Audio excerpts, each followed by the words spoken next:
Hello and welcome to Wrestle Opinionated, our weekly show all about the great shows of AEW. We are your hosts. I am Morg, and this is... Once again, incredibly hungover Matt Strange. How was your evening? Drunk, loud, jalapeno filled. Good. It feels like a long time since I've spoken to you. Yeah, it's been a whole... God, we're under 12 hours, aren't we? Yeah, under 12 hours. Fucking hell. Yeah, we stayed up and we watched Double or Nothing last night. We did it safely on Discord, had a Discord chat open where we were joined by friends of ours. We're not going to discuss Double or Nothing on this show. We're going to do a special which should be available tomorrow. That's Monday the 25th. We should be recording that and putting it up. If you're listening to this because you've come there from there, because our most popular ones are pay-per-view ones, please listen to more. Stick with us. I won't always be hungover and shit. Yeah, it was a good night last night. Yeah, man. So this may be your first ever episode, and therefore you need to know that we have a review system, and our review system is a tiered system. And Mr. Strange will now explain the tier system to you. Right, wicked. So obviously the tier system is getting more known. It's quite popular in computer gaming circles, a couple of YouTube channels. And it comes from Japanese computer games, the original Resident Evil, and the Japanese school system. It works through from D being the lowest rank up to A being the top total level, with S for Sugoi or Super for the pièce de résistance, the beauty of it. I've decided to talk through it today using shonen anime series. 1, because it offends nerds, and 2, because it's something I know and I had to knock this up in like 15 minutes. So in D, when you've got a D match, you're looking for something there where you're just not satisfied. You've watched the match, the time could have been spent doing something better. Maybe it's just gone wrong somewhere. Maybe it's just a poor match. In anime terms, I like to use some people's favorite series, Bleach. A series that started strong and then spent about 4 years with a main character crying and over-the-top power creep. Started good. We had a good match, blew itself, got over itself, went on forever. It was Randy versus Edge, the match I'm never stopping ripping on. That's what Bleach is. C is your good match. Now, C comes across as just being average, but in my opinion, average is good. You're here for enjoyment. And so I've put it with, quite low, my personal favourite anime series, Dragon Ball Z. It may or may not... It's not the best series. It's not phenomenal, but it's good. You get a good set of fighting, the grandfather of shonen. That's what I want from a good match. Just a good match where I can watch it and go, that was entertaining. All the moves were good. And then I can wander away with enough story. B, you've got that little bit more. Maybe the story in the match is superb and is actually like leading up to better things. Or maybe the wrestling was just really good, but it was a match out of nowhere. A B-ranked anime is one of the oldest animes I've ever seen. Ranma 1/2. It's full of humor, good combat. It's like an Orange Cassidy match. You're having a good time. You're entertained. It's not taking you to that top tier level. A match is phenomenal. We're looking at good wrestling and, great wrestling and great story, or just really, really good story and good wrestling, or really, really great wrestling, but with a story hint. It's got a bit of leeway. And one of the best animes to show people is Full Metal Alchemist Brotherhood, a series which has phenomenal animation, great story, it's concise. You're just having a good time. You're having a great time in the match. You can watch this great series. S-rank. S-rank matches are a rare and magical thing. They combine ultimate story. You've got phenomenal wrestling with a great story, but you've got that little bit of it factor, that little something which takes it from being a normal series to a normal match to just that peak, that Dave Meltzer 6 stars in the Tokyo Dome or something like that. I'm not too sure on his ranking system. And for my S-rank series, I of course gone for Gurren Lagann. If you like anime and you like fighting, watch the crazy clusterfuck of incredible story, great animation, and true heart that is Gurren Lagann. That's an S-rank match for me. Awesome. Hey, Morg. Well, that's a bunch of anime for me to watch then. So from there, we go to the news. And we don't have a huge amount of news this week, again. Quiet week, realistically. Also, we'll do the all the news is bad. Do you want to go first, or shall I go first? Well, there were a lot of injuries in this week's. Britt Baker was injured, and also so was Phoenix. I'm sure we'll talk about those in our Dynamite review, meaning that both of them will not be competing at Double or Nothing, and they have been replaced. Britt Baker has been replaced by Penelope Ford, and Phoenix is positioned in the casino battle. Ladder match Thing. I was about to say Casino Battle Royale. Has been replaced by Joey Janela. Also, Matt Jackson. Again, we'll discuss this in the Dynamite review. Also injured himself, but not to the point where he couldn't compete on Double or Nothing. And over to you, Mr. Strange. So the other bit of news isn't particularly AEW news, but it's affecting the overall wrestling world, so I feel we should at least address it. We've obviously had the tragic death of Shad Gaspar and Hana Kimura. Love and support to their families, for people who knew them. Obviously, well-known and respected people in the industry, and it's affected a lot of the wrestlers. Just want to address that. Terrible tragedies.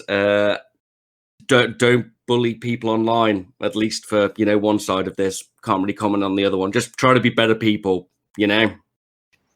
Thanks. So that is all of our news. We move on now to power. Our social media of the week. And Mr. Strange, what is your choice for social media of the week? Right, so this one I don't actually have all of the information on because I'm not allowed in. Brandy has led a woman-facing community for AEW called AEW Heels, joke on high heels and, baddies. They're started on Twitter at AEW_heels, double E, not an A. My partner, Rue, has been on it. She was in paid $20 to be in like an hour-long chat with a variety of other people and all of the female talent for AEW, discussing wrestling, discussing women's part of the community. Last night, she logged into a chat thing with a bunch of other women who are into wrestling, and they had a bit of a back and forth chat. Just a safe female women's part of the wrestling community you can engage with and speak with other women who like wrestling, speak with the female wrestlers. I can't really say much more because I don't know much more because I'm not allowed in because I'm a man. But yeah, if you're a woman who likes women wrestling and and other women, look up AEW Heels. It looks really good. There's it's not all paid for. That's just if you want to have an hour of multiple wrestlers' times. But otherwise, it's an entire community for you to feel safe and not over-dominated by shouty men who think their opinion's more important. There we go. Feminism. Yeah, I think it's great. It's really cool. I just can't comment on it realistically. Yes, this looks lovely. Anything. I'm hoping that the Raptor will get involved a bit with that as well, and then we can have some roving reporters reporting back to us.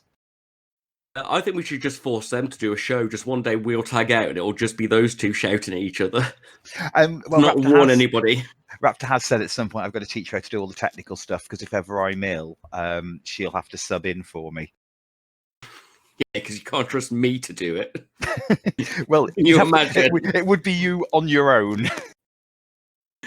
Just hammering and screaming about wrestling. So now it's time for our review of the week, and we start our review. And I've actually got some notes this week. Oh, it's not just me with my pages upon pages. Good. They're not big notes. The first on the list is being the Elite, or BTE. I just wanted to call out quickly that there was another WWE dig. Colt. They did the "You've Got Nothing for Me" comment that Colt made. That was about his WWE release. Because they had nothing for him when he was in there, as I believe Scotty Goldman is what I want to say. Did some brilliant little comedy skits, and then they did nothing with him. And then CM Punk dropped a pipe bomb promo about it. So that was my notes on being the Elite. I do have one other note, but I'll bring that up at the end. What did you think of being the Elite this week? And honestly, I can't remember that much about it, so it can't have been that outstanding. Other than obviously, I'm loving the Colt and Kenny skits. They're great. What was Hangman doing this week? I need you to remind me, man. Go in with your notes. Hangman was rambling in the woods because he'd run out of whiskey. All in all, I think I wrote here that for me, Broken Matt Explains Wrestling Terms was probably the highlight, and it was probably the highlight. The private party thing is... I still don't get. It's not for me. Yeah, I'm not sold on it. I didn't think Colt and Kenny was as good as normal, other than it all seemed to me to lead up to another WWE dig. Okay. I could be wrong. Again, I don't pick up on those as much. I got Kenny basically going, oh yeah, we could be friends, but it's still all about me, basically. It's Kenny is the arrogant, tell me I'm great guy. It seems to be the subplot. That's how I'm reading it anyway. I wasn't overly impressed. This week is definitely not a must-watch. Yeah, no. The fact I can only, I need you to trigger the memories. I normally love Hangman, but it wasn't the best Hangman Bush Forest moment. It wasn't like the pre-made sliced sourdough bread or stuff. But it doesn't matter because he's back. Yes. So on to Dark. Short notes for this, as usual. Yep. No crowd. Taz Excalibur on commentary. What did you think of Dark this week? What score did you give Dark overall? Well, I think Dark is now suffering from the wins are getting very obvious. Obviously, they've got a lot of enhancement talent, but I don't know, it just feels like we're getting lots and lots of squashes just to get the numbers up so that when people who've been off come in with higher win numbers. This week was fine. It was like my school grades. Fine. A rack of C's. Maybe a D. All the wrestling's solid and good. I had a good time. Ruth did describe, I've got one of Ruth's quote downs, which was when QT came out in his t-shirt and pants combo, and Ruth was like, I hate it when wrestlers have a t-shirt over their pants. They look like toddlers when you change their nappy and they just run about with their dick out. And so I had to write that down. Yeah, Danny, not a Nazi, Jordan versus Shida was good. Shida was having a great time. Jordan's got a great pendulum DDT. Clutch Adams versus QT. QT's always good, and his hair implants look nice. They're coming in thick. That Brackbanker flatliner is fucking gold. Once again, good match. Cade versus Marco. Marco's got a more believable move set now. A lot of momentum-based moves, a lot of bouncing, a lot of high speed. It's got a sick Poison Rana. I gave that a high C. I really enjoyed it. It was the best one thus far. It's Musa and Johnson versus British Heels. Nice start. Good pace. I enjoyed all the wrestling jokes of Kit being like, "Oh, he's gonna do some wrestling," and then just being nailed by Havoc. I thought that was probably the best match. I had a lot of fun with that match. Yeah, on there I've got better. The last one said best match thus far. Now this one says best match thus far as well, even higher C. There was a bit of a bot. There were a couple of like little slips, but they just sold it and rolled through, and it looked badass. I was worried Kit was injured because he didn't sell a basement drop kick after he ate an elbow. But I really enjoyed it. The fucking acid rainmaker looks sick. I love the British heels. They're constant entertainment when they're on the screen with just their banter. Don't you hurt my friends? Stuff like that. I love them. Yeah, I believe they are now the Super Bad Squad. Super Bad Death Squad. That's it. Love them. Captain versus Phoenix. This is where it really started to hit me that people were just jobbing to get the kill numbers up, if I'm honest. Phoenix is just fucking wicked. Ruth thought he might have been being a bit rough with the old captain, but I thought it was fine. The selection of mini botches all saved. Once again, really good. C. Some guy versus Luther. Some guy looked so small. Just so small. And the match was solid. The wrestling was fine. Luther can move a lot better than I thought he was going to be. I said this last week for a man of his size. But what's with his new voice, man? What's going on with the screeching? He still looks like Uncle Fester to me. He does. I couldn't tell whether his high-voiced new persona made me like him more or less. The problem is he came across as one of the Joker's sidekicks from Batman. That's a really good way of putting it. He really I've got you. The Joker's sidekicks, very much from Batman the Animated Series. It didn't do anything for me, that one, much. Was this the match where Phoenix... Was it Dark where Phoenix injured himself? No, that's on Dynamite himself in his match against Orange Cassidy. Fair enough. More on that later. Yeah. Then we roll into Rembrandt and Cody's meth cousin versus Private Party. Weird, because I'm going to say nice things about Private Party here today, and I'm not going to tomorrow. Yes. They looked like they'd improved. The roll sequence wasn't great, but they actually had some variety as opposed to doing the same like 4 things. Now I look at it, most of my comments are actually negative. They had a really long end sequence of just moves and counters that just... I know people say AEW looks too scripted at times with its over-the-top martial artsy, wushu-y fucking spots, but I love them. But when your spot takes like 40 seconds to set up and then goes on for a minute, I don't think I'm watching a fight at all anymore. You know, it's just like... It was solid, but clumsy. My time wasn't wasted, but it's not some of the magic we'd had before. Like a low C. Did you enjoy that one? I don't remember much about it. Oof. All right, okay. So, no. Alan Angels and Sammy. Probably Alan Angels' worst match. It was still good, but it wasn't Omega or Phoenix. Sammy's got a slower pace than those two anyway. I think he might need to slow down on his taunting. He's getting a bit Pentagon, and they had to give Pentagon a talking to. Once again, solid, good. If they don't sign Alan Angels, they're fucking crazy. I love him. He's wonderful. And he's a realistic height at like 5'9", and any man who's 5'9" gets like bonus points. Short people, champs for the win. Serpentico match wasn't great in my opinion. I got really excited for a luchador. It was all right. It was fine. I was expecting a bit more. The Last Supper could have been a bit smoother. Weird one to finish with the weakest jobber. Like yeah. The other thing is Darby Allin turning heel? Well, I thought this was starting to suggest here that Darby Allin is turning heel.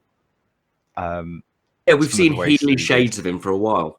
Yeah, I am wondering whether they are going to go full blown, and then stuff happens that makes me think not.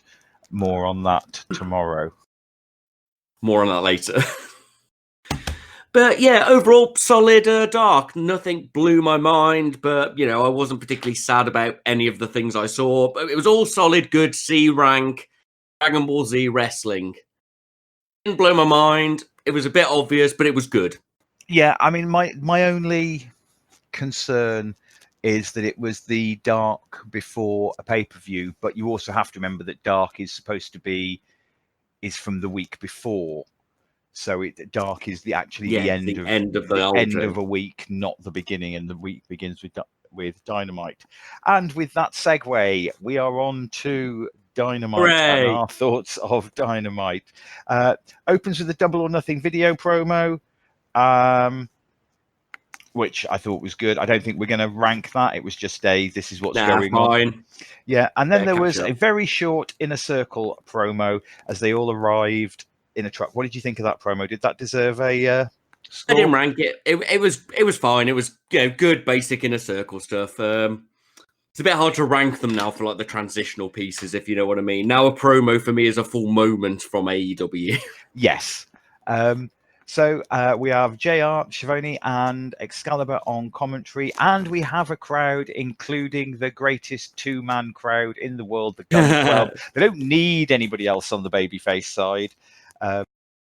No, mate. The Austin Gunn tries harder than any other man to be a crowd, and it's fabulous. Don't get me wrong, Billy's still there and Billy's doing well, but Austin fucking loves wrestling. I think it comes across really well, and I like the fact that both of them, I don't know whether I've mentioned it on the podcast, but I've certainly mentioned it when chatting or watching it. I love the fact that both of them they act like a crowd.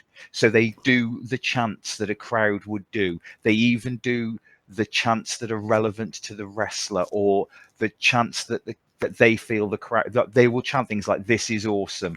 I'm pretty sure if Sting did come out right now, and had a match and had a really good couple of moments in it, that Billy Gunn and the Gun Club would be chanting "You've still got it." Yeah, man. The classic thing that the fans chant. I mean, they as wrestlers backstage would be like, "Yeah, we know he's still got it." Yeah, But, obviously. they've got their finger on the pulse. They impress me so much, those two. Anyway, enough gushing about how awesome the Gun Club are as a crowd. There was then a Brodie Lee promo. What did you think of that promo? Went on a bit long. I've got a lot of hope for Brodie Lee, and I think he's got a lot of potential. And I as somebody who doesn't have this weird he's Vince McMahon thing, I quite like the evil mobster businessman. I just think it needs to be a bit more concise, if I'm honest with you. Just a bit, shorter. Make your point. Here we go. Job done. He's on the grow with me. I'm not going to rank it. I think we need to see where Brodie's going now he's actually got people to interact with. So then we had 10 with Brodie Lee versus Mox. Mox wins with the paradigm shift. And what did you think? Now, before we get to the bit afterwards, the promo afterwards, what did you think of the match, and what score did you give it? Oh, I was so angry with this match. Like, my notes read, and it's me getting excited. 10 this high night, and I've been fucking ranting about 10. He's like my gamble boy for the new high-speed Juggernaut character. It started with a really good pace. I was really getting into it. Really good pile driver, and it looked like I was actually going to get that Moxley match that I wasn't going to shit on. There was pacing, there was speed, there was some good moves. I was really hyped, and then Mox just won. Like 2 minutes, just I hit you with the DDT. It's over. Why doesn't everybody just learn that move? You can do it at any time, and it just kills people.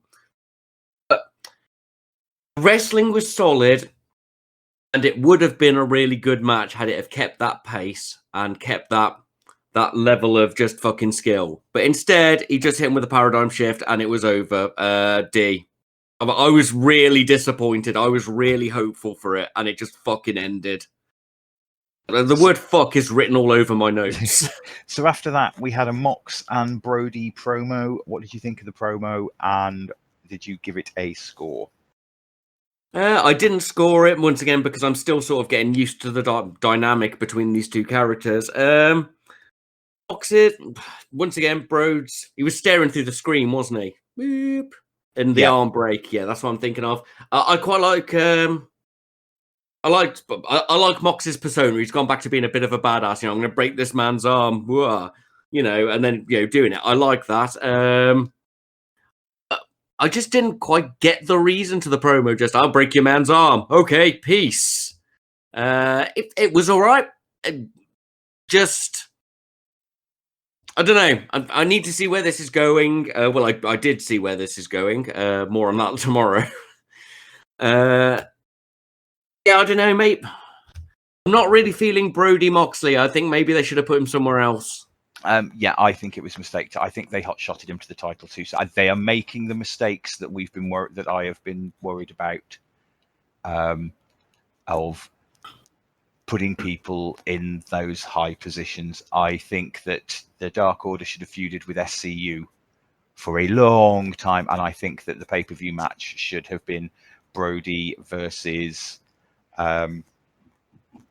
Ultimate Dad Chris Daniels, and that should have been the payoff, and that should have been when we saw what Brodie can do against someone who isn't a jobber. Yeah, exactly. I don't know who you would have had as Mox's opponent straight away. I would possibly have thrown MJF at him. I appreciate the problem, of course, they've had is, and it could just been a case of Brodie was able to be there under quarantine because he lived in the right place. Yeah, exactly. This is one of the things we've got to remember is a lot of this has had to be, we know that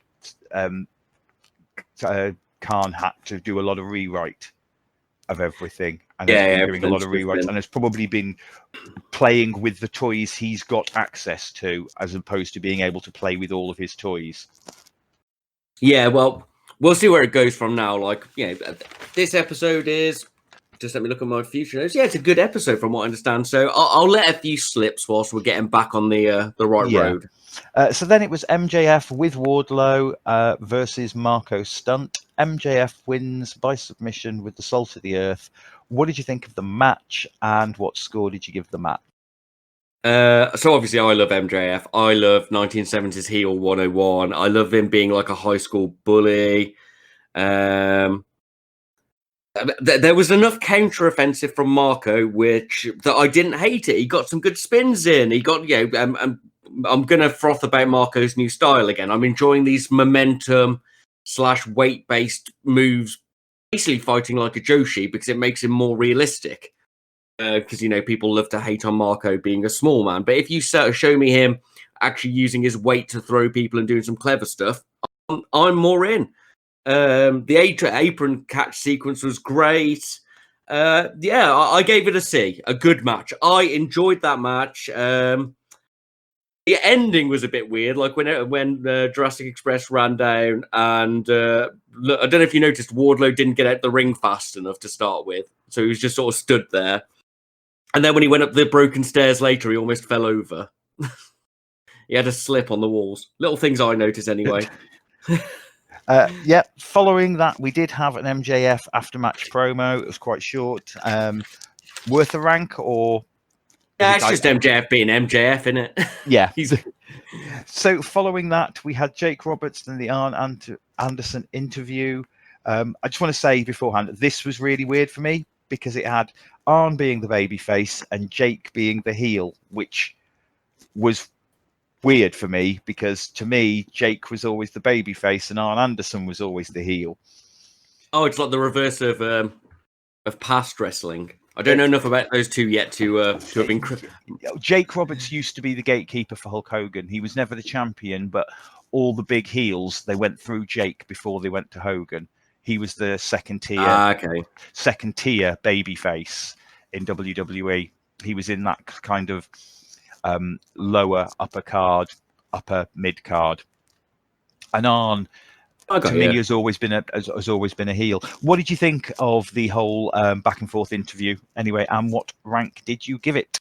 I really enjoyed it. Obviously, I don't have the full weight of knowledge that you do about the old days, but there was a nice selling of the old days. I got to hear some things. I got some cool lines. I was really enjoying it. The only thing I do have an issue with is them teasing a fight. It was like a B. It was a really good moment. I was enjoying it. Good story things. And then they sort of teased a fight between them. And I was like, please no.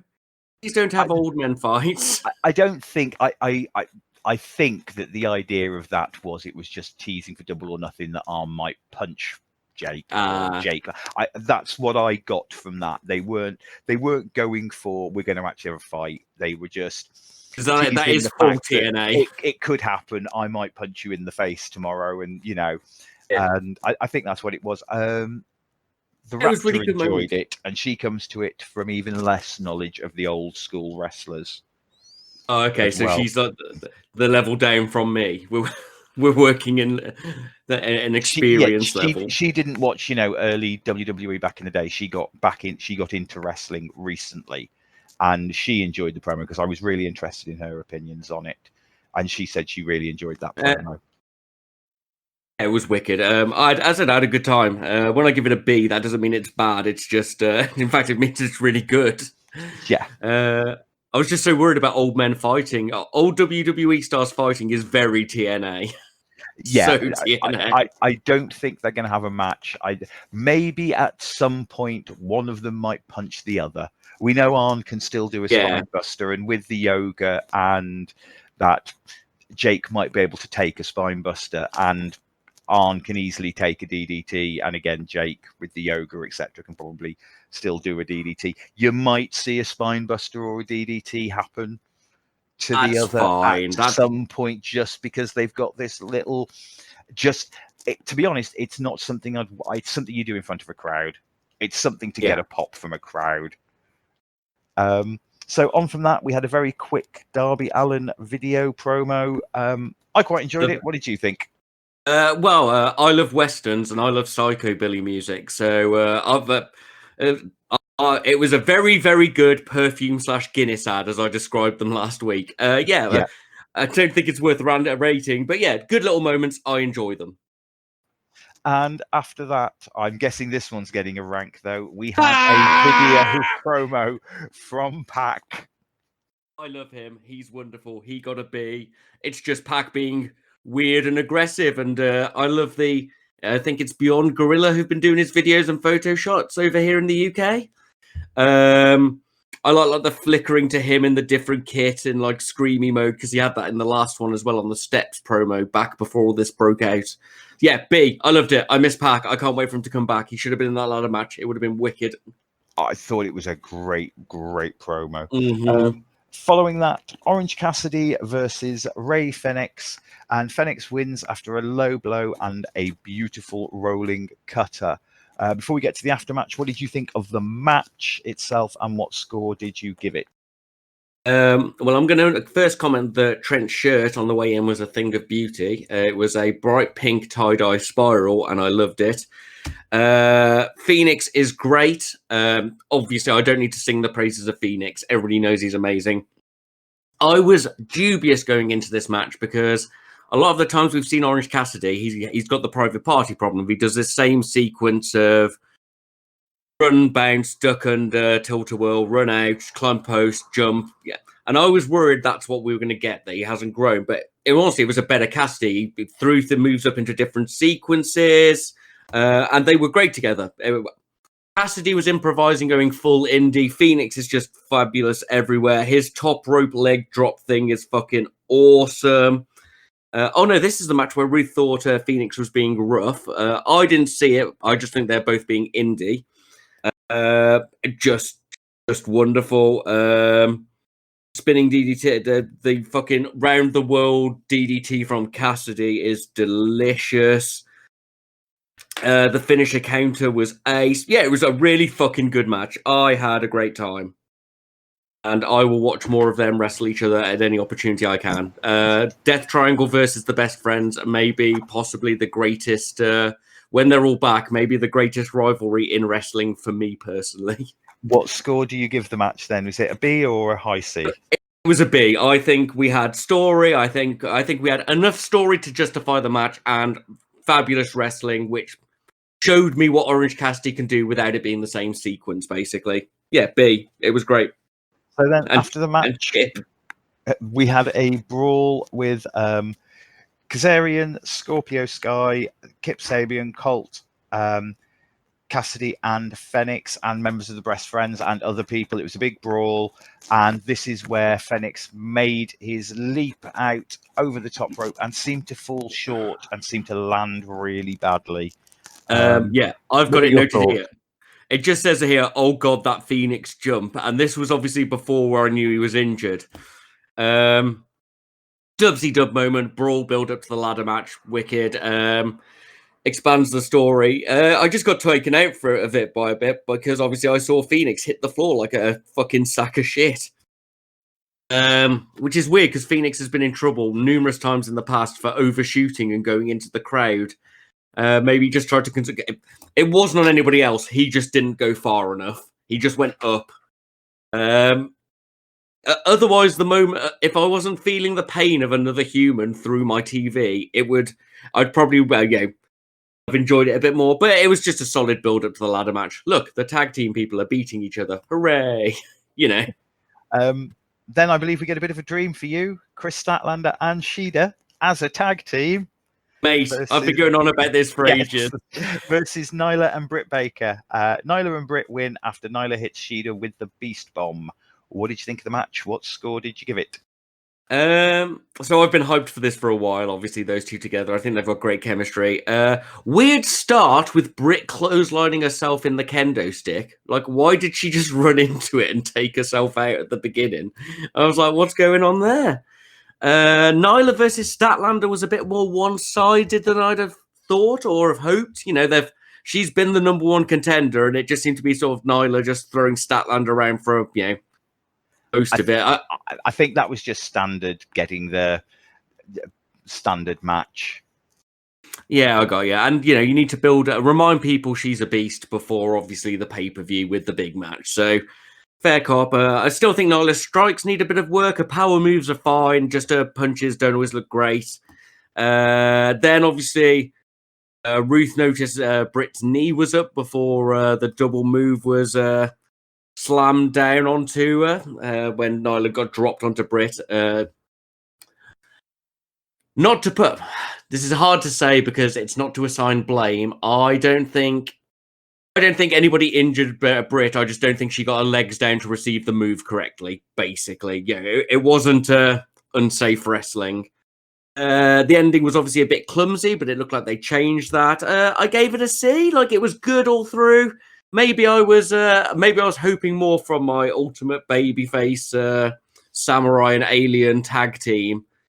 But yeah, solid, good match. Unless you notice somebody's knee explodes hard, near the ending, and then you feel a bit awkward watching it now. I assume. I think if I watch the rest of it now, I'd just feel bad for Britt at the corner of the ring. Yeah. Following on from that, we had a Mox interview promo. What did you think about the promo, and did you give it a score?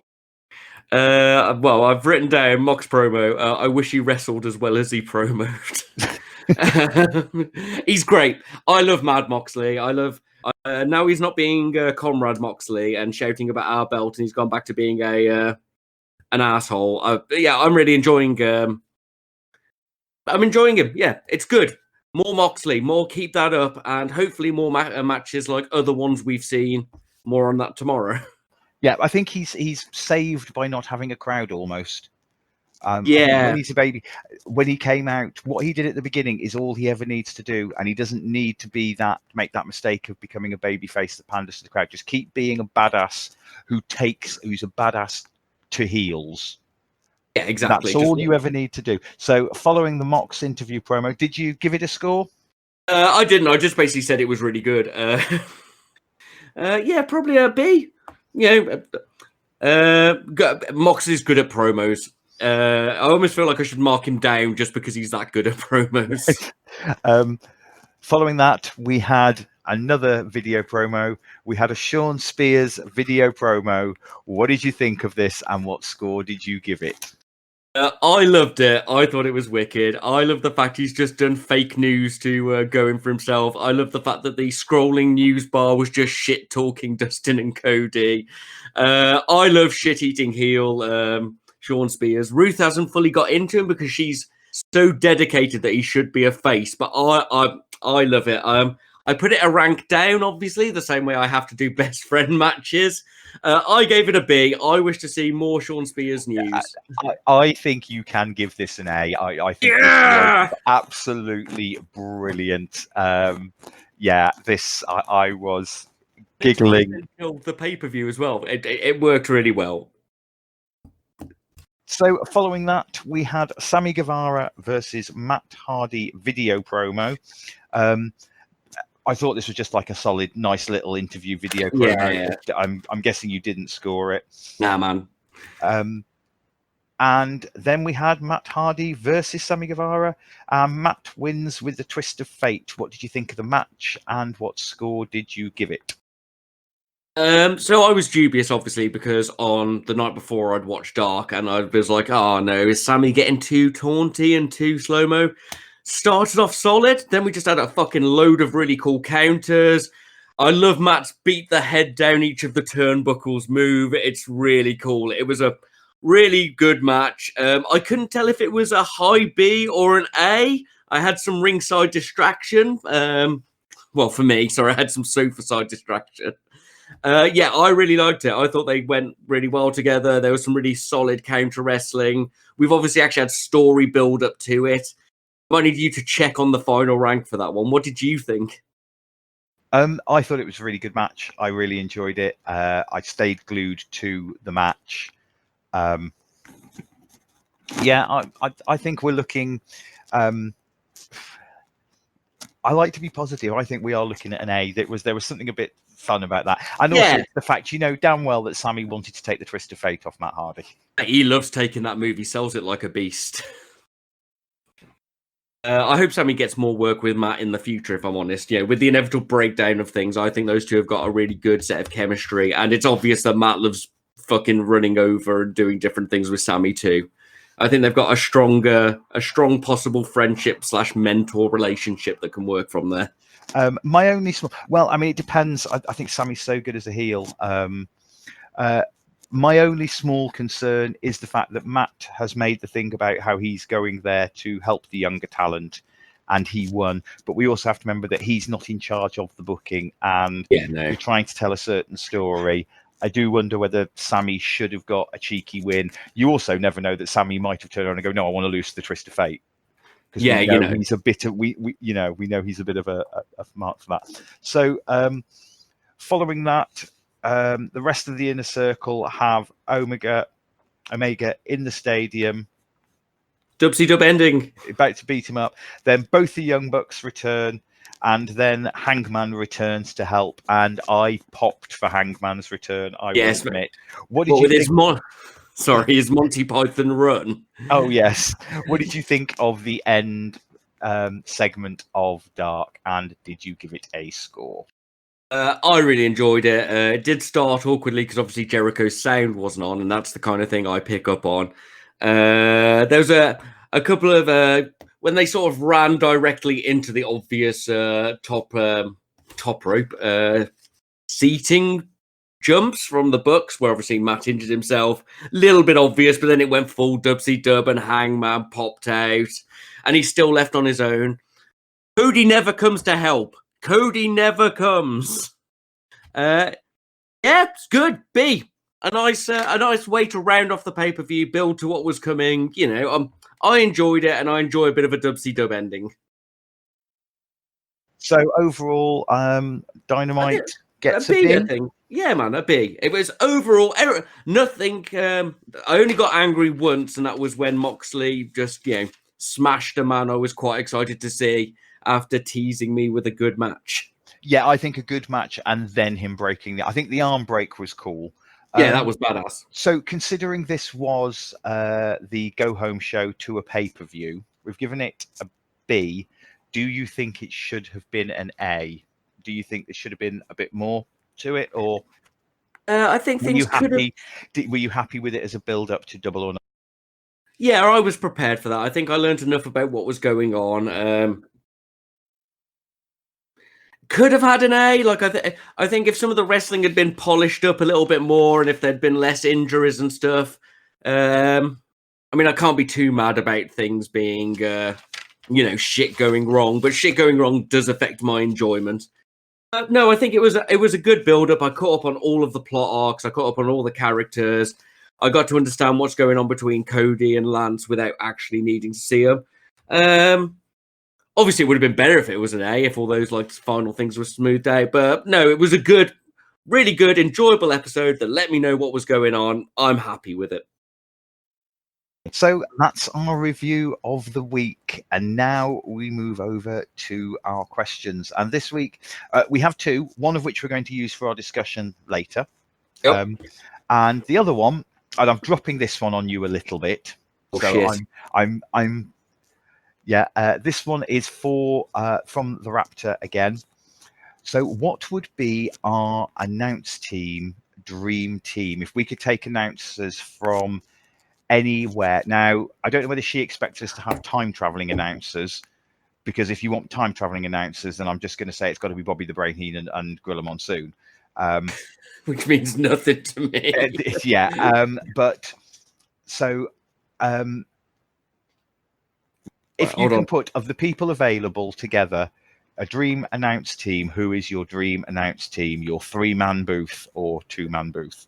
I'm looking up at the moment. I need to find a name, because I know one person I need in, a person I have missed from announcing for a few years now, who's not as popular as other people. A lot of people don't think he's great, but I, on the other hand, really miss Matt Striker. So we're both picking Matt Striker. His banter, he had such good banter. He made like dorky Star Trek and D&D references. He's so, like, having been an English teacher, he makes like really intelligent commentary and uses really verbose words, which you can have another person rip on him, you know. He works well. He also knows his moves and loves wrestling as well. Yeah. So, and it comes across, and that's for the same reason I kind of want to keep Excalibur. Excalibur to me comes across as a child who is really enjoying watching. And, you know, I've learned such great words as Cabradora and stuff from Excalibur. So for me, you have to have the two things. Now, I always think about a 2-man announce team. So you have to have, you should have the guy who calls the moves, and you should have the color commentator. Yeah. Normally the color commentator is the one who is on the side of the heels, and the guy that's going back to the very old school classic JR and Jerry the King Lawler, Gorilla Monsoon and Bobby the Brain Heenan. You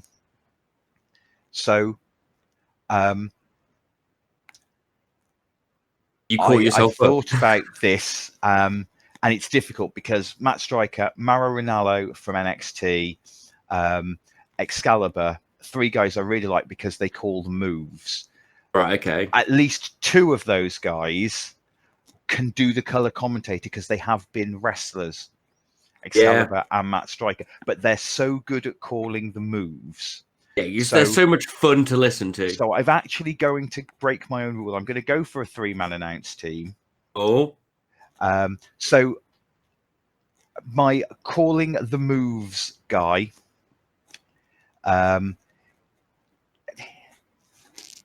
is going to be Joey Styles, ex-ECW, because Joey Styles was my favorite commentator.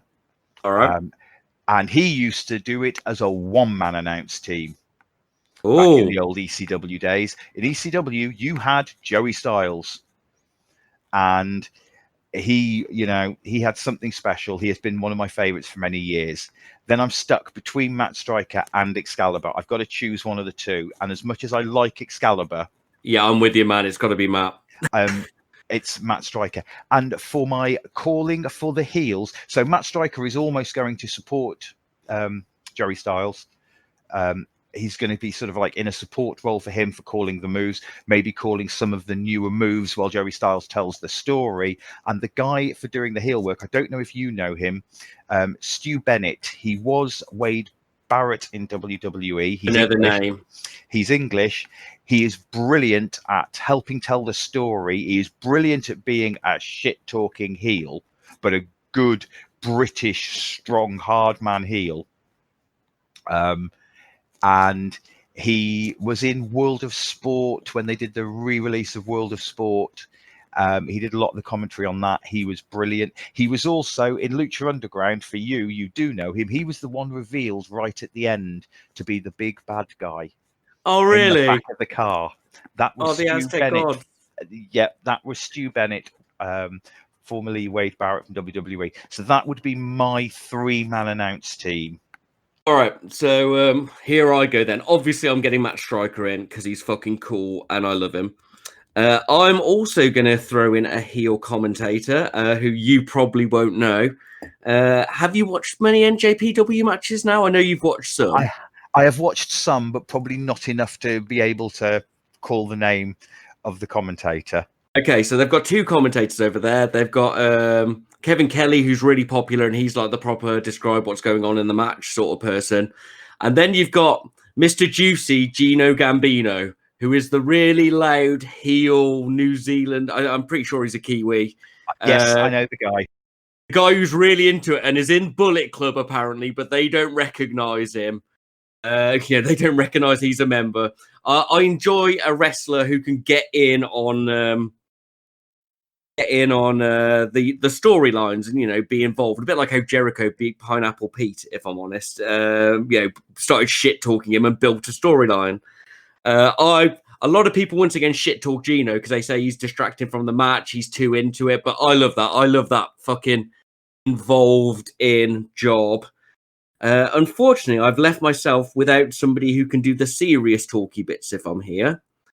And I can't really fit Excalibur in because I've got 2 very loud, shouty people.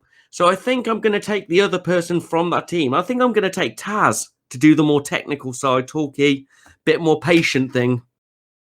I've really enjoyed his dynamic with Excalibur, and I think that would bounce over to those 2. All 3 of them are ex-wrestlers and champions. No, Matt Striker's probably not a champion. I think I'm going to have Matt Striker for the dorkiness and enthusiasm with verboseness. Gino Gambino for a bit of the slapstick bullshit comedy enthusiasm, and Taz for the more technical explanation of what's going on. They're all buried in enthusiasm. You can tell they love wrestling. They've all got banter capability, and I think that would be a very enjoyable setup for me to listen to. Excellent. So if you have a question you would like us to answer, or you have an idea for a discussion, then please, we are wrestleopinionated@gmail.com. We are WrestleOP on Facebook. We are WrestleOP1 on Twitter. Feel free to send us a question or something you would like us to discuss. Please do. We move on to that time of the week. And this week I've dropped it on him because he's going to now have to do a rant based on something that he's been given by somebody else. So he has to do a rant about wrestling fans being negative. I was given this subject this morning after I just delivered a poop that I can only describe as Lovecraftian, and I had to sit down. But it's okay because you know what? I hate a lot of things, and I can get a rant on about hardcore negativity. Now, this goes a lot of ways because most of the negativity we see is from AEW fans hating WWE, WWE fans hating AEW, or new AEW fans hating it because it's not like WWE, and so on and so forth. Wrestling's become very negative. And this is from a man who judges matches. I like to think I'm the most critical of the 2 of us. I'll be like, "Oop, there was a botch there." But the main problem we've got now is both sets of fans are judging each other by their standards. Like one we got last night was, why is it okay for AEW to have a 3-man announcing team, but bad for WWE to have an announcing team? And I was like, is that bad? Why would I care about the number of people talking about a match? And it's I can understand if this is something that bother you, but when I'm watching AEW, I don't think to myself, that's like WWE. And we have the occasional TNA comparisons. But why is it okay for AEW to do this, but not WWE? I don't know. I don't watch AEW. I don't watch WWE. I'm sorry. And people have become these lifers for their promotions. Like, people will fucking adamantly defend AEW, be like, no, everything is fabulous. They've made no doubt bad decisions. They have made bad decisions. It's okay. It's a TV show. You don't have to like everything. Like, I have now had to stop calling myself a Star Wars fan because there are more bad Star Wars pieces of media than good Star Wars pieces of media, in my opinion. That's not going to stop me watching the original Clone Wars cartoon series. It was fucking cool. It's not going to stop me watching the new ones. I am still technically a Marvel fan. There's been some terrible Marvel films. People really liked Black Panther. I thought it was shit. I still really like Marvel. If WWE did this, people would be mad. Cool. Don't listen to them. It's fine. Take it up with the WWE fans. It's pro and bad scub. Sure, maybe you don't like Orange Cassidy, but on the other hand, he's having a good match with Phoenix. Maybe you don't like. Look, we're not sold on the Brodie Lee thing yet. Let's be honest. We're like, oh, where's it going? Is he going to round this out? Is this going to come through? But that's where we are. We're like, I hated Britt at first, and I hated Hangman at first. And now, whenever I see Hangman, I'm like, yes! You hated Excalibur as well. I did. I'd just like to jump in here. And now I'm like, where is Excalibur? Yeah, no, you've got to give things times. You've got to watch a TV show. And sure, I might not like Private Party because I find their routines too much. But I don't particularly need to have a particular hate fuck on about them. I don't need to go. Like I watched WrestleMania, and I'm still going to rip on the Randy and Edge match forever. But I don't think they're terrible wrestlers. I just think that was a badly written match. Badly written match. That's so crazy when you think about it. And I'm not saying people need to be buried in positivity. I don't mean you have to push everything through and love everything. I am an incredibly cynical, jaded person. Give it a chance. Have a pop. Wrestling, it's not that complicated. Wrestling is basically the most Brechtian point of theatre there is. It's a TV show about a wrestling TV show. And, I'm still going to rip on Cody's 20 mile, Cody hitting a barricade with the amount of force of me throwing a banana at it in his fucking truck.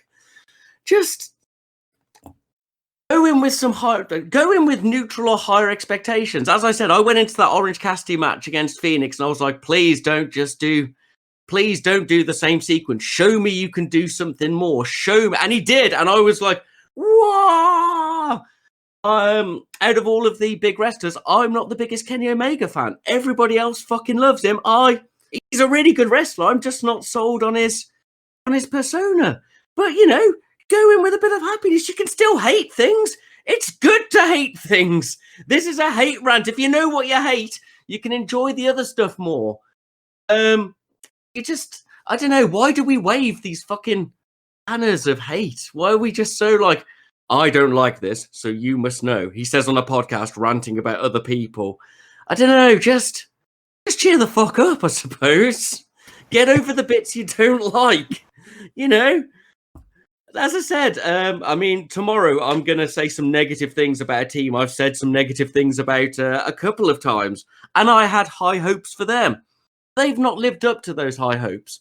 But whenever they come up, I don't go, God, I fucking hate them. I hope they die. I'm just like, cool, this will probably be okay. They've got a really good finisher. They do have a really good finisher. They have the best tag team finisher. So good. I think most of it is drawn from the WWE versus everybody comparison. It's like WWE has become this level you have to mark things at. And I don't watch WWE. I've seen some of it. I don't enjoy it. But whenever AEW does something bad, I don't need to be like, well, WWE did the same. I ripped on a little bit of a teaser for tomorrow. I believe I ripped on the comedy on the not money in the bag thing a couple of times. It's not money in the bag, but it is in the bank, whatever. You don't have to get everything. Like when I watch a TV show, I don't watch any popular TV shows that people can empathize with. When I watch I watch a TV show and I go, I don't like this character. I think they're a poorly written character. Okay, well, the Game of Thrones books. People must have read those, or at least watched the TV show. Every time there was a Catelyn Stark chapter and they come at the title, I was like, oh, God, no, please, no. But, you know, I had to read it because it's part of the story. Mostly in wrestling, you don't have to. You can fucking skip that bit if you want. Go for it, but and I know we're paying for it, and you know you expect to be entertained all the way through. But has anybody ever realistically been entertained and overjoyed all the way through every wrestling show? I remember watching wrestling in high school when I was like 16 in the early 2000s. Actually, it was exactly 16 in 2000. And you know, I didn't enjoy everything. We all had our hints of sadness at the Triple H Booker T title run, and we can look back at that amazing clusterfuck and terrible choices and go, "Ooh, shouldn't have done that." But I still watched it every week. I didn't need to run around going, "Is this plot racist?" You know, just wrestling's not that complex. I don't understand how people can get so fucking upset about it. You know, it's a soap opera about big people slapping each other. Why is this man a dinosaur? I don't know, he wanted to be a dinosaur. NJPW's got a man called Evil who has a glowing scythe. It's cool as shit. I love it. I know, just cheer up. Skip the things you want. Maybe stop worrying about the AEW, WWE back and forth. And I mean both ways. If you're a WWE fan and they do something bad, you don't need to say, well, AEW did that. If you're an AEW fan, you don't need to fucking brigade WWE threads telling them that your show is better. People are watching what they want, and things may change. Companies will grow and fall. You don't have to like every character. When I played Mortal Kombat as a kid, I never really played Johnny Cage. Wasn't feeling him. You know what I mean? Love Scorpion, though. He's a yellow ninja man. Wicked. Just, I don't know, maybe if you looked at things a little bit more hopefully and went in with a bit of this could be entertaining, you'd enjoy it all a little bit more. You know? I think that's my rant of the day. It's become more of like a philosophical. Yes. It's just reminded me of a small meme that I've seen before, which is something that's quite close to my heart. I've said it before about being a bit of a comic book fan, more of a superhero fan than a comic book because I don't get to read comic books anymore. But I still love the superhero stories. And it's think about, are you a Marvel or a DC fan? Isn't it all right for me to like both? Yeah. Why do I have to compete? Yeah. Except in the cinema, because DC can't make films other than Batman films. Shazam isn't that terrible. Shazam and Wonder Woman was really good. I was not a fan of Wonder Woman. I do need to see Shazam. Shazam is very silly, though, and you have to go in knowing that it's very silly. I made it through Guardians of the Galaxy. The first one, it was great. We don't talk about the second one. It was shit. Yeah. Welcome to our comic film podcast. Guardians is my favorite MCU movie. Sorry, Guardians is my feel-good MCU movie. My favorite is Civil War. Not Civil War. Oh, no, not Civil War. No, I didn't mean Civil War at all. No, Winter Soldier. Yeah, no, that's another good example. I never liked Captain America, but I fucking love the Captain America films. I'm the same. Right, before we wander off, so join us for our comic book podcast that's apparently coming soon at some point. So now it's time for our discussion, and I believe you've got the actual question from our discussion, which was sent in by someone. We saved it from last week. Oh, you son of a bitch. I've not got the exact screenshot of it on my phone, but I can paraphrase. From Nicholas Muir. There's a lot of controversy over the booking of the elites' booking of themselves in their leagues, in their divisions and such like. How do you feel about their booking of themselves? Do you think they're giving themselves too much of a push, or do you think they should book themselves bigger? Obviously, this comes from the fact that like people expected cleaner Kenny Omega to rock in. And the Bucks, obviously the Bucks did start dominating the tag league, etc. It's basically a question of, do we feel that they have overbooked themselves or underbooked themselves in the position of talent? I'll let you go first, or at least we'll bounce after you've got started on the talk over you. I think they've done really well. I think they've been very careful and very clever. This, I am going to say that we are not. I am taking it up to the point of this week's Dynamite. I am not going beyond that. I have to, and I will, leave it at that for the moment. So up to the Or point not tomorrow. Yeah, up to the point of this week's Dynamite. So the Young Bucks, I think, have been brilliant. They've been underbooked almost. I actually think that tag team belt needs to go on the Young Bucks. I believe I've said this before on the podcast.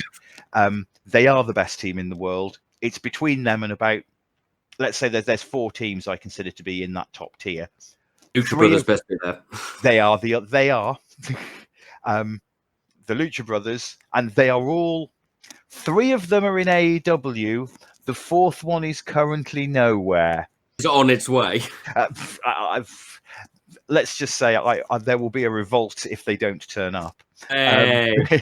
So yeah, and the top of those teams, not just for their in-ring skill, but for who they are and what they have made themselves, is the Young Bucks. And I think that belt needs to go on the Young Bucks to help legitimize that belt. Yes, being on Hangman and Kenny is good because they are 2 top guys, but they are still 2 top singles guys whose only real tag team thing is they are members of the Elite and they are mates.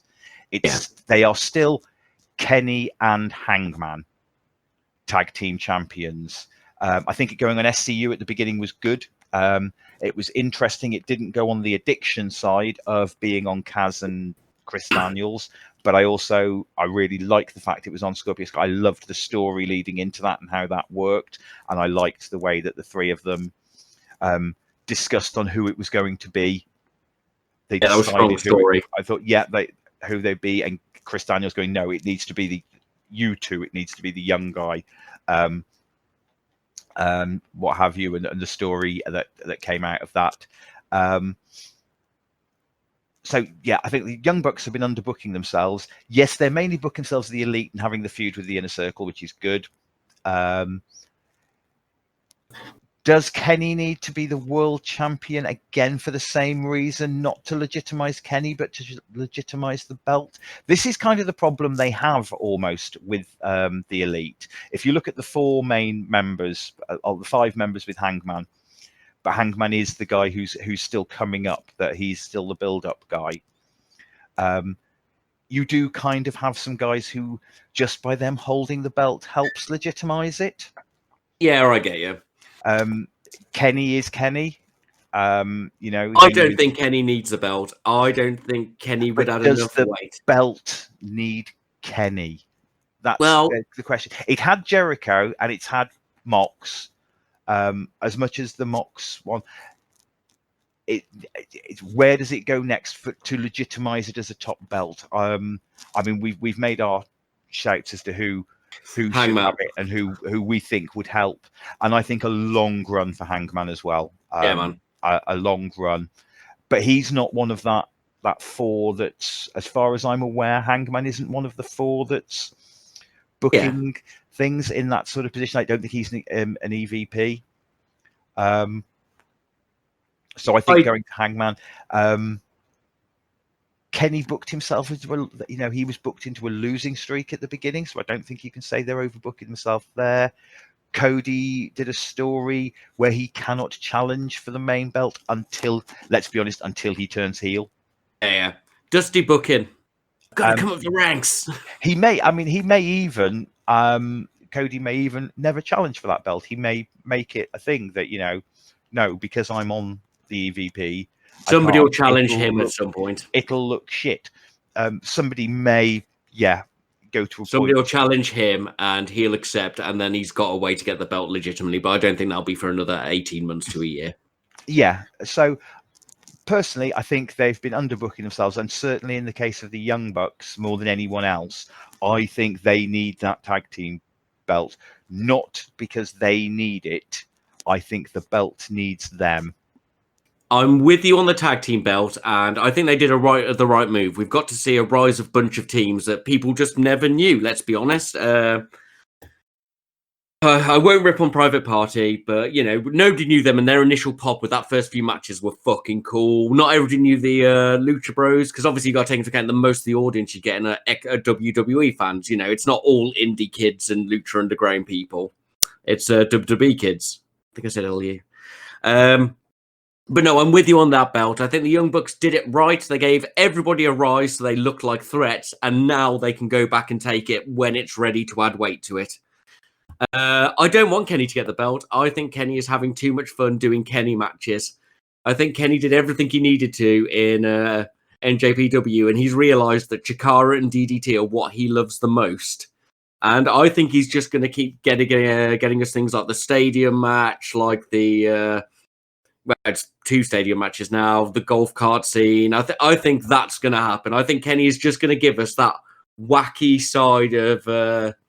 I think he's enjoying the comedy. I think he's enjoying doing, and he's actually, he's one of those, a bit like Kurt Angle, legitimate wrestlers who can do.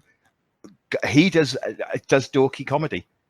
Yeah, and I don't hate him for it. He still comes across as a threat. He's just a dorky guy.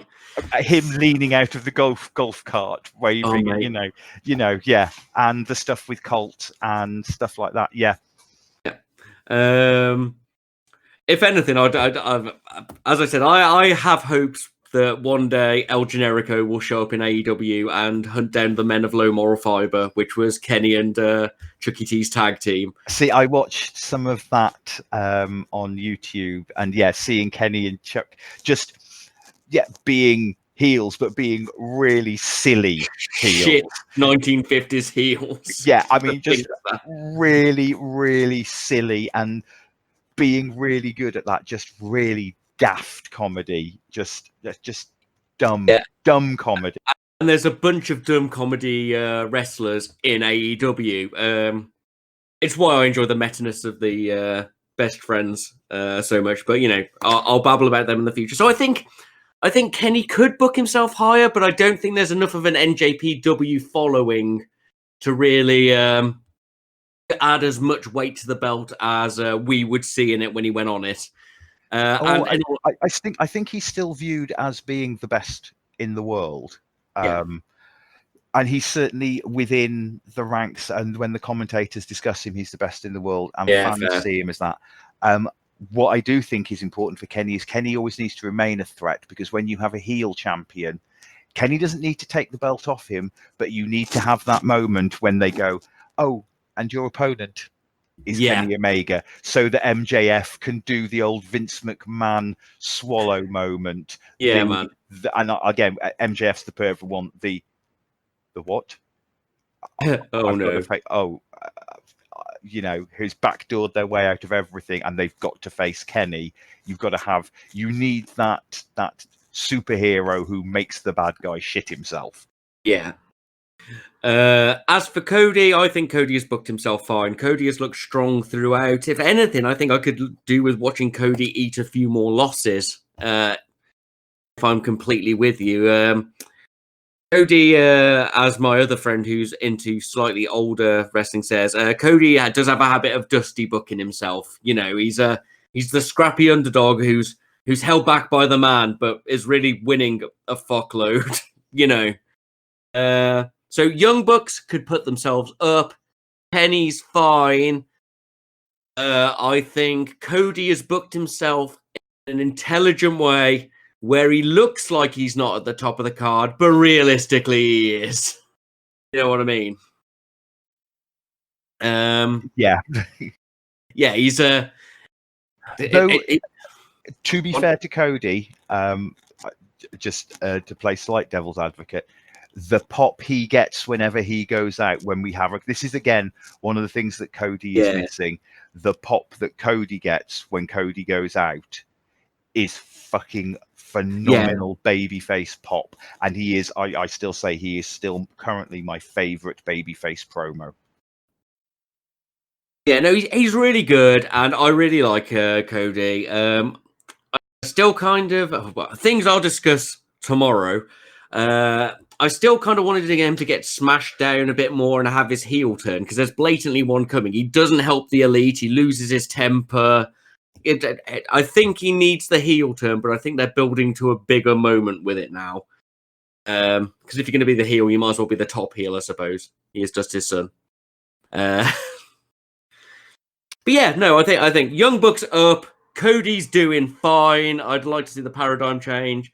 And whereas Kenny would add more weight to the belt and people would love to see it, I like seeing what Kenny is doing to wrestling by bringing in the madness of other things. I think Kenny's doing better, bringing more to wrestling with what he's doing than if he was chasing any stereotypical role, basically. So I'd say pretty much we're quite happy with how they've booked themselves. Yeah.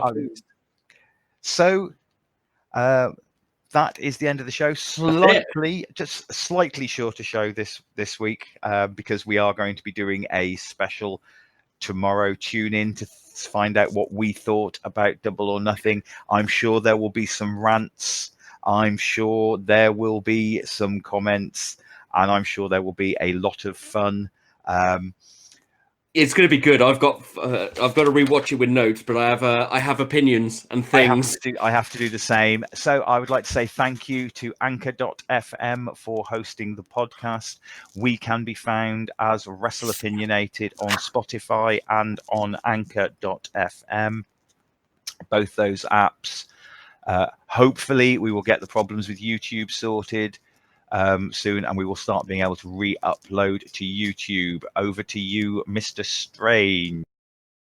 So, thank you for listening to this episode and my incredibly weird tier lists. If you're here from the episode we're recording tomorrow about Double or Nothing, please do listen to a few more of our shows. We do this regularly. Send in your questions, send in your queries, send in discussion points. We love all of those. I'm getting quite into the mode of having a challenge now. You hit me up with something you think I should be angry about, or a tier list you'd like to see, I will fucking knock that ball out the park for you. So yeah, you've got the addresses from just before. You can contact us on Twitter. We've got an email. Send through everything. We are happy to respond. We're happy to answer your questions. Listen to more of our show. Share this with your family and friends. Even if they don't like wrestling, make them listen to it. You're all locked in the house anyway. Yeah. Thank you for listening. Please get in touch. Back to Morg. So all that left for me to be said is goodbye and good night.